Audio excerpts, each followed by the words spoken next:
नमस्ते मित्रों, आज हम बताने जा रहे हैं वास्को डी गामा के बारे में।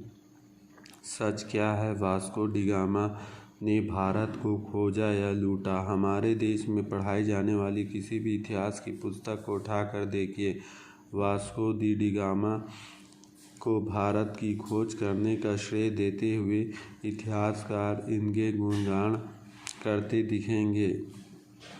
उस काल में जब यूरोप में भारत के मध्य व्यापार केवल अरब के माध्यम से होता था, उस पर अरब वासियों का प्रभुत्व था। भारतीय मसालों और रेशम आदि की यूरोप में विशेष मांग थी। पुर्तगाल वासी वास्को डी गामा समुद्र के रास्ते अफ्रीका महाद्वीप का चक्कर लगाते हुए भारत के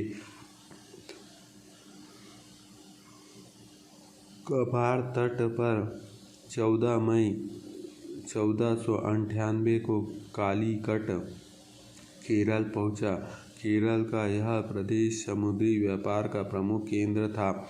स्थानीय निवासी समुद्र तट पर एकत्र होकर गामा के जहाज को देखते आए, क्योंकि गामा के जहाज की रचना अरबी जहाज़ों से अलग थी। केरल के उस प्रदेश में शाही जमोरियन राज परिवार के राजा समुद्रीन का राज्य था। राजा अपने बड़े से शाही राजमहल में रहता था। गामा अपने साथियों के साथ राजा के दर्शन करने गया। रास्ते में एक हिंदू मंदिर का चर्च समझकर गामा और उनके साथी पूजा करने चले गए। वहां स्थित देव मूर्ति को उन्होंने मरियम की मूर्ति समझा और पुजारियों के मुख से श्री कृष्ण के नाम को सुनकर उसे क्राइस्ट का अपभ्रंश समझा। गामा ने यह सोचा कि लंबे समय तक यूरोप से दूर रहने के कारण यहाँ के ईसाइयों ने कुछ स्थानीय रीति रिवाज अपना लिए हैं, इसलिए ये लोग यूरोप के ईसाइयों से कुछ भिन्न मान्यता वाले हैं। गामा की सोच उसके ईसाइयत के प्रति पूर्वग्रह से हमें परिचित करवाती है। राजमहल में गामा का भव्य स्वागत हुआ। उसका 3000 सशस्त्र नायर सैनिकों की टुकड़ी ने अभिवादन किया। गामा को जब तक विदेश राजा के राजदूत के रूप में सम्मान मिल रहा था, सलामी के पश्चात गामा के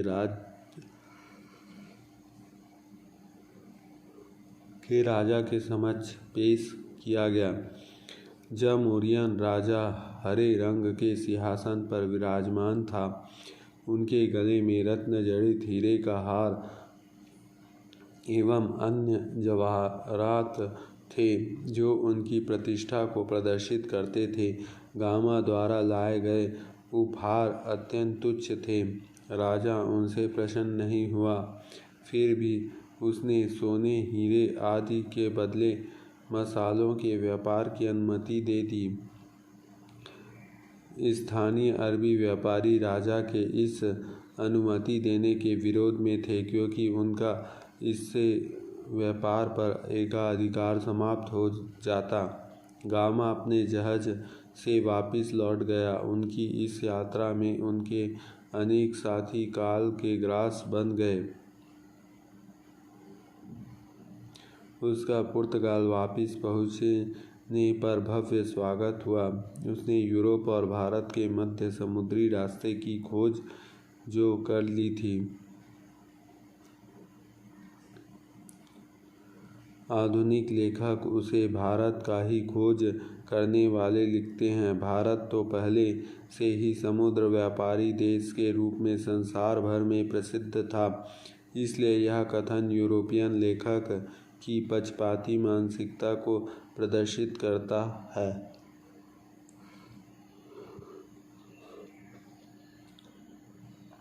पुर्तगाल ने अगली समुद्र यात्रा की तैयारी आरंभ कर दी। इस बार लड़ाकू तोपों से सुसज्जित 13 जहाज़ों और 1200 सिपाहियों का बेड़ा भारत के लिए निकला। कुछ महीनों का यात्रा के पश्चात यह बेड़ा केरल पहुंचा। कालीकट आते ही पुर्तगाल ने राजा के समक्ष एक नाजायज शर्त रख दी कि राजा केवल पुर्तगालियों के साथ व्यापारी संबंध रखें,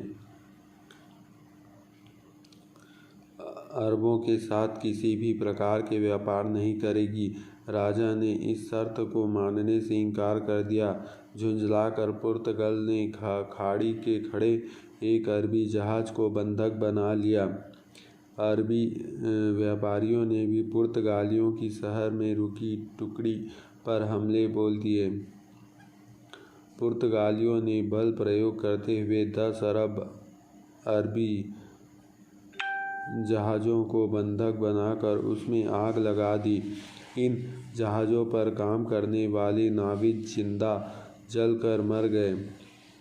पुर्तगाल यहाँ तक नहीं रुके, उन्होंने कालीकट पर अपनी समुद्र तोपों से बमबारी आरंभ कर दी।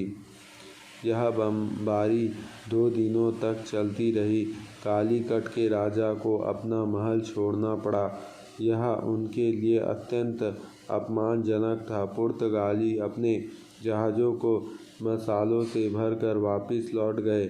यह उनका हिंद महासागर में अपना वर्चस्व स्थापित करने का पहला अभियान था।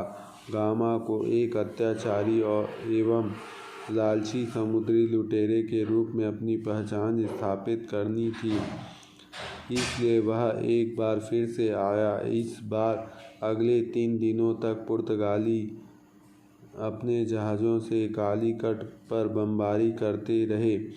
खाड़ी के खड़े सभी जहाज़ों और उनके 800 नाविक को पुर्तगाली सेना ने बंधक बना लिया। उन बंधकों की पहले जहाज़ों पर परेड करवाई गई थी, फिर उनके नाक कान बाहें काटकर उन्हें तड़पा कर मारा गया। अंत में उनके क्षत विक्षिप्त शरीर को नौकाओं में डालकर तट पर भेज दिया गया। जमोरियन राजा ने एक ब्राह्मण संदेशवाहक को अपने 2 बेटों और भतीजों के साथ संधि के लिए भेजा गया। गामा ने उन संदेशवाहक के अंग भंग कर अपमानित कर उसे राजा के पास वापस भेज दिया और उनके बेटों और भतीजों को फांसी में लटका दिया। पुर्तगालियों का यह अत्याचार केवल कालीकट तक नहीं रुका। वे पश्चिम घाट के अनेक समुद्र व्यापारी केंद्रों पर अपना कहर बरपाते हुए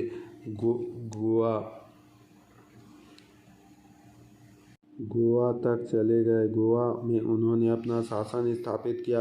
यहाँ उन अनेक अत्याचारी की एक अलग दास्तान फ्रांसीसी जेवियर नामक एक ईसाई पादरी ने लिखी। पुर्तगालियों का यह अत्याचार केवल लालच के लिए ही नहीं था, इसका एक कारण उनका अपने आप को श्रेष्ठ सिद्ध करना भी था। यह मानसिकता के पीछे उनका ईसाई और भारतीय की गौर ईसाई होना भी एक कारण था। इतिहासकार कुछ भी लिखे, मगर सत्य यह है कि वास्को डी गामा एक नाविक के भेष में दुर्दांत अत्याचारी ईसाई लुटेरा था। खेद है, वास्को डी गामा के विषय में स्पष्ट जानकारी होते हुए भी हमारे देश में साम्यवादी इतिहासकार उनका गुणगान करते हुए उसे महान बताने में टले हुए हैं।